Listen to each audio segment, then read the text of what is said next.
Assalamualaikum warahmatullahi wabarakatuh. Perkenalkan, nama saya Rida Nuranisa, NPM 20030210448, Prodi Perbankan Syariah kelas C. Video ini dibuat untuk memenuhi tugas UAS Ushul Fiqih.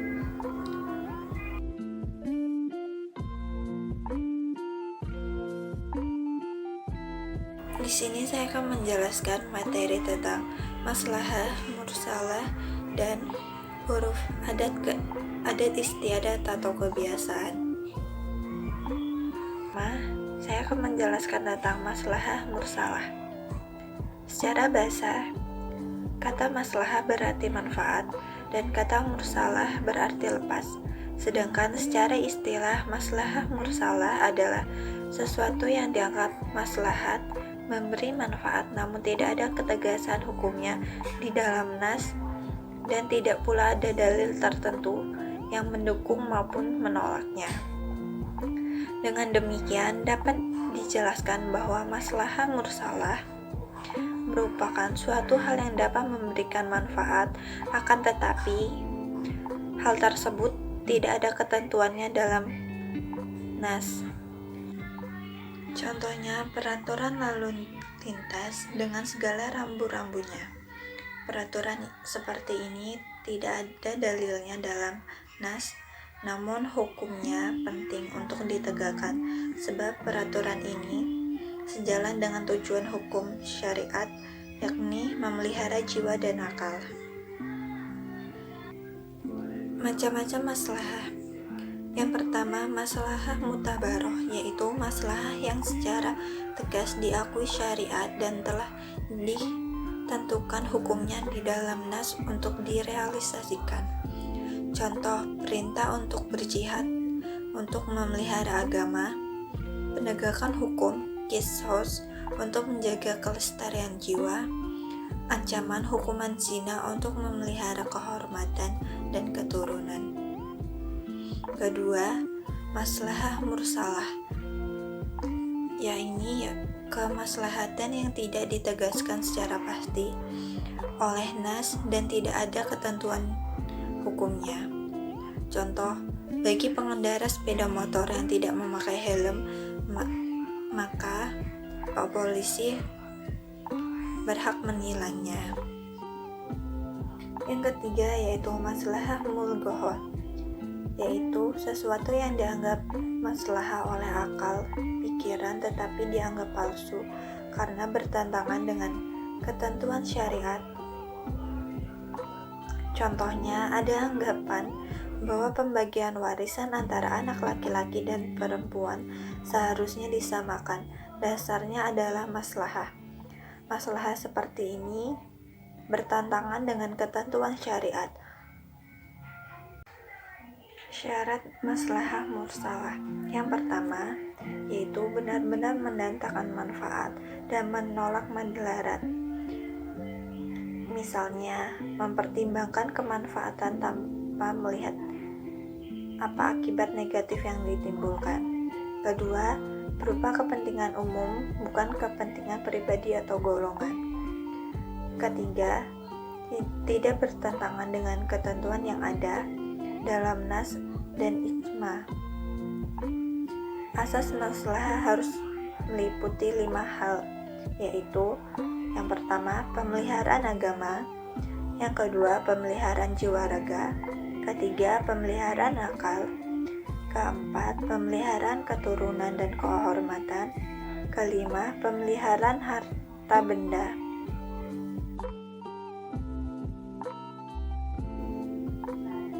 Yang kedua, saya akan menjelaskan tentang huruf adat istiadat atau kebiasaan. Huruf atau adat istiadat secara bahasa berarti sesuatu yang dipandang baik dan diterima oleh akal. Sedangkan menurut istilah, huruf atau adat istiadat yaitu sesuatu yang tidak asing bagi suatu masyarakat karena telah menjadi kebiasaan dan menyatu dengan kehidupan mereka baik perbuatan dan perkataan. Contohnya yaitu adat istiadat berupa perbuatan, yaitu jual beli kebutuhan ringan seperti kerupuk, tempe, sayuran, dengan hanya menerima barang dan menyerahkan harga tanpa adanya ijab dan qabul. Contoh lainnya yaitu adat istiadat berupa perkataan, yaitu kebiasaan di masyarakat yang membedakan antara daging dan ikan. Padahal dalam Al-Quran keduanya sama, yakini disebut dengan daging.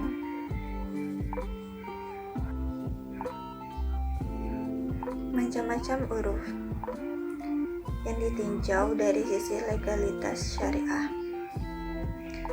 Yang pertama yaitu adat istiadat yang benar, al-uruf al-sahih, yaitu suatu hal baik yang menjadi adat kebiasaan masyarakat namun tidak menghalalkan yang haram dan mengharamkan yang halal. Contohnya yaitu seorang suami belum boleh membawa istrinya jika belum melunasi maharnya secara penuh. Yang kedua, adat istiadat yang tidak benar, al-uruf al-fasid, yaitu sesuatu yang menjadi adat kebiasaan namun menghalalkan yang haram dan mengharamkan yang halal. Contohnya, menyajikan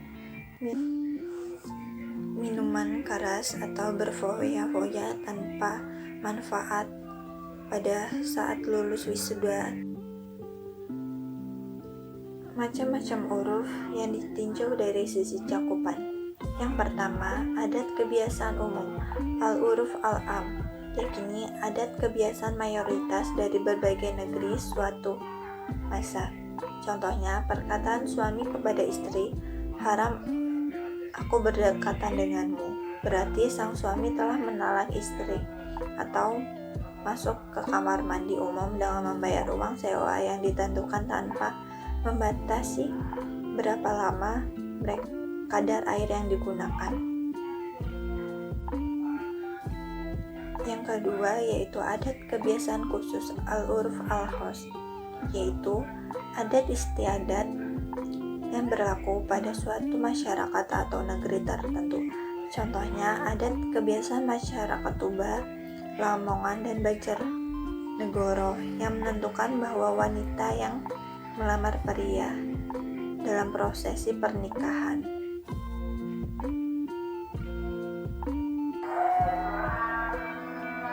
Syarat uruf yang dapat dijadikan sebagai landasan hukum. Yang pertama yaitu adat istiadat yang harus benar dalam arti tidak bertentangan dengan ajaran Al-Quran dan hadis. Kedua, adat istiadat harus bersifat umum. Ketiga, adat istiadat harus sudah ada ketika muncul peristiwa yang hendak diputuskan.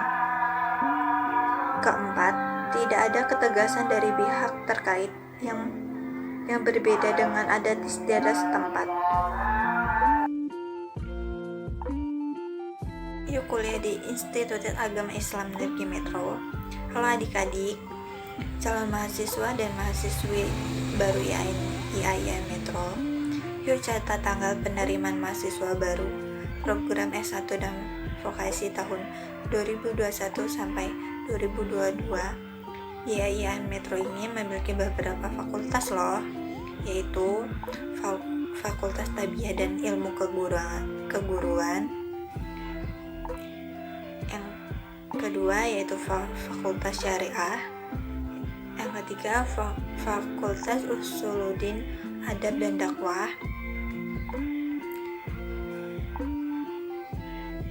Keempat, Fakultas Ekonomi dan Bisnis Islam. Adik-adik juga bisa cari informasi tentang IAIN Metro di internet ya, atau di SBMP Metro Univ ACID juga bisa. Ayo kuliah di Institut Agama Islam Negeri Metro. Sekian dari penjelasan saya. Kurang lebihnya saya mohon maaf jika terdapat salah-salah kata. Wassalamualaikum warahmatullahi wabarakatuh.